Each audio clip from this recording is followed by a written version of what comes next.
அல்லாஹ்வுடைய தூதர் ஸல்லல்லாஹு அலைஹி வஸல்லம் சொன்னார்கள், இது செயல்களில் அல்லாஹ்விற்கு மிக விருப்பத்திற்குரிய செயல். இந்த செயலை போன்ற செயல் அல்லாஹ்வுடைய தீனில் எதுவும் இல்லை. பிர்ருல் வாலிதைன், பெற்றோர்களிடத்தில் நல்ல முறையில் நன்மையோடு நடந்து கொள்ளுதல். என் சகோதரனே, என் சகோதரியே, இந்த உலக வாழ்வில் உங்களுடைய தாயும் தந்தையும் உங்களோடு இப்போது உயிரோடு வாழ்ந்து கொண்டிருந்தால் அல்லாஹ் உங்களுக்கு அதைவிட பெரிய அருளை இப்போது கொடுக்கவில்லை.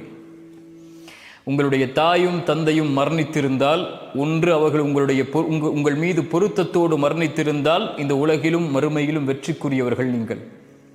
உங்களுடைய தாயும் தந்தையும் உங்கள் மீது கோபத்தோடு உங்களை பொருந்திக் கொள்ளாத நிலையில் மரணித்திருந்தால் அல்லாஹ்விடத்திலே தௌபாவின் மூலமாக திரும்பிக் கொள்ளுங்கள். நஷ்டவாளிகளாக நீங்கள் வாழ்ந்து கொண்டு இருக்கிறீர்கள். குர்ஆன் சொல்லுகிறது, வகதா ரப்புக அல்லா தஅபுது இல்லா இய்யாஹ். அல்லாஹுவை வணங்குதலுடைய கடமையை அல்லாஹ் மனிதர்களுக்கு கொடுக்கிறான். அதற்கு பிறகு வபில் வாலிதைனி இஹ்சானா, பெற்றோர்களிடத்தில் நல்ல முறையில் நடந்து கொள்ள வேண்டும் என்ற கடமையை அல்லாஹ் கொடுக்கிறான்.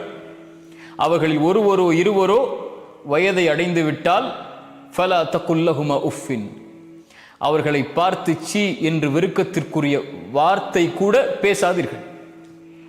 வலா தன்ஹர்ஹுமா, அவர்களை வெறுக்காதீர்கள், விரட்டாதீர்கள். வகுல்லஹுமா கௌலன் கரீமா, அவர்களிடத்திலே கண்ணியமோடு பேசுங்கள். வஹ்ஃபித் லஹுமா ஜனாஹ ذுல்லி மினர் ரஹ்மா, அவர்களிடத்திலே அருளின் இரக்கத்தின் ரெக்கைகளை தாழ்த்தி கொள்ளுங்கள். இதைவிட பெற்றோர்களிடத்தில் எப்படி நடந்து கொள்ள வேண்டும் என்று குர்ஆன் எப்படி விவரிக்க முடியும்?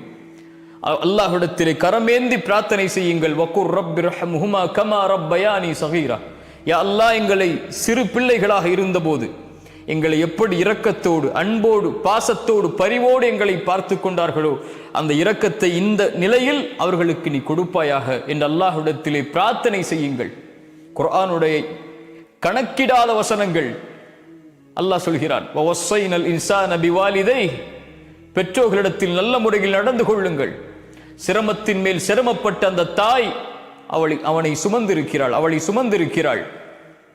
அனிஷ்குருலி ஒலி வாலிதைக், அதனால் எனக்கு நன்றி செலுத்து, அதற்கு பிறகு உன்னுடைய தாய் தந்தைக்கு நன்றி செலுத்து.